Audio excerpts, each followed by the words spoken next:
Hello, I'm Mike, this is Ebbers, and this is Fridge Cam. If you like food, I think you're going to want to stick around because coming up in the fridge today, I point at parts of Jamie's anatomy in a demonstration of beef roasting joints. But first, you know when you put on your favourite pair of jeans every Wednesday and Sunday at 4 p.m. and you find a £10 note in them? That's kind of like today, because this is a Fridge Cam with a big night in.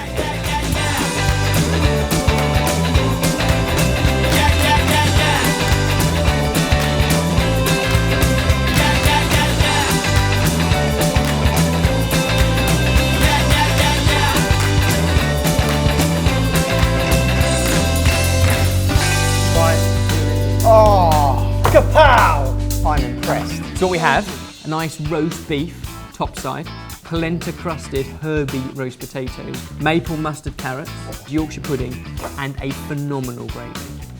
Whoa, whoa, whoa, whoa, hold it there. Just look at it and smell it and tell me that you don't want to applaud that. Look, straight in with the applause. Let's eat it first.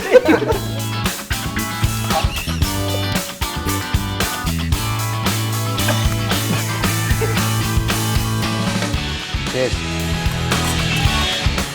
That is good beef. I'd say beef is like sex. Any beef is good beef. Was there a particular techers that you guys used in order to get this best beef? So straight up, we're cooking it on a trivet. So you're protecting it from the hot metal tray. And then we generously seasoned it. Oh my I word! know, I have not been affected by onions that badly in a long time. Get me a camera now because I can get an Oscar for this.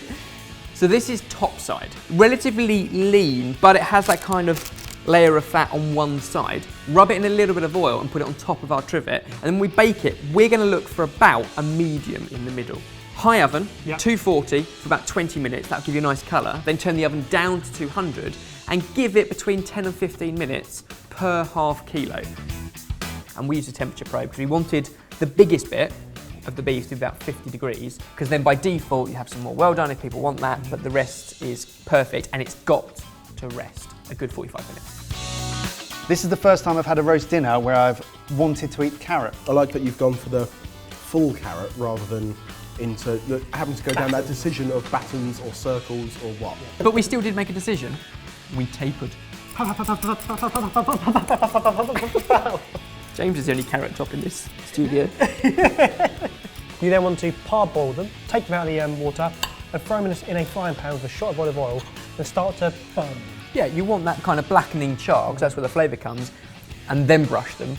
English mustard, maple syrup, and it kind of glazes and goes shiny and glossy, and you get that little bit of warmth from mustard, but the sweetness from carrot and maple.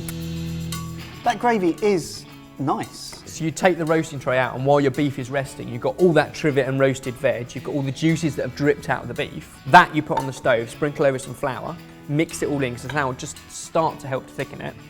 Good beef stock. You can't drink scumbag. from the boat. Haley does it, so therefore it's okay.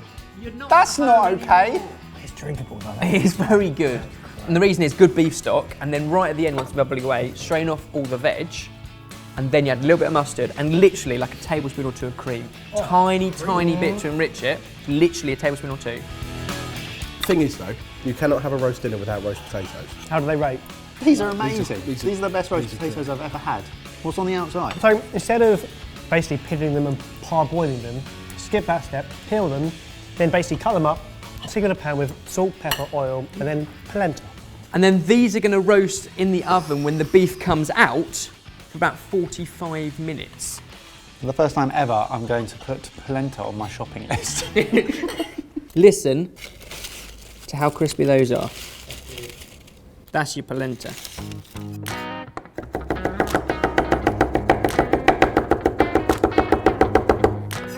This is why you bring a chef into the kitchen.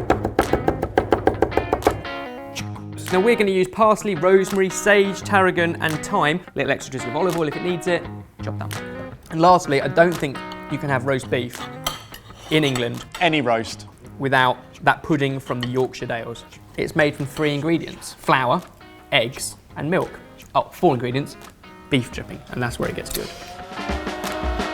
We're making a giant one. Tear and share at the table. Back in the oven, and that needs 220 degrees Celsius for 25 minutes.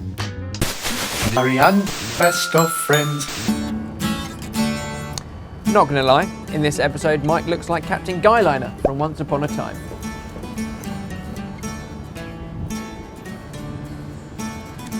I asked my mum to go and get some Jaffa cakes. Watched this, got inspired, made my own, got grounded, wasted her time. I made something. I feel like the mum now. Jamie tries so hard, ... Yes. Is it just me, or does anyone else miss Skinny Ben? My mirror does. I'd like to know whether Barry was a hindrance or a help. At one point, this is going to sound weird, it felt like I was in Prison Break. Well, he made you have a shower. No. He made you hold the inside of his pocket. Yeah. No, you just kept grabbing it. Weird. People do this at home, right? This is normal, yeah? Yeah, what's the point of having a tea towel holder when you've got a back pocket? There's no way you can't. I have a question. Lana has asked, what goals as a channel did we all set for this year? And one personal goal each. Right, for sorted, it's be the first. Take food in a different direction, because there's so much of it out there. On a personal level, and I think this is a shared goal between Barry and myself, I want to pass my motorbike test. Okay. I want to be in leather. Which is interesting, because I think that's pretty much where the aftertaste is going. Right. Oh, mine's easy. Be less fat. So, what do you think? Leave a like and a comment and let us know how you found the return of Big Night In. Do you know what, Mike? I think that fridge cam had everything. It had the world's greatest roast potatoes in my opinion. World's greatest gravy and beef. In fact, everything perfect for a Sunday roast. But if you stick with us now, then this is happening. Utterly ridiculous. We're talking about the parts of a cow. I mean, this is the new low, Jay. You're right, you look a bit moody. Just get on with it. Okay, so we've talked about topside and how to roast that. Now let's look at other parts of anatomy of a cow. What happened there? I've had wine.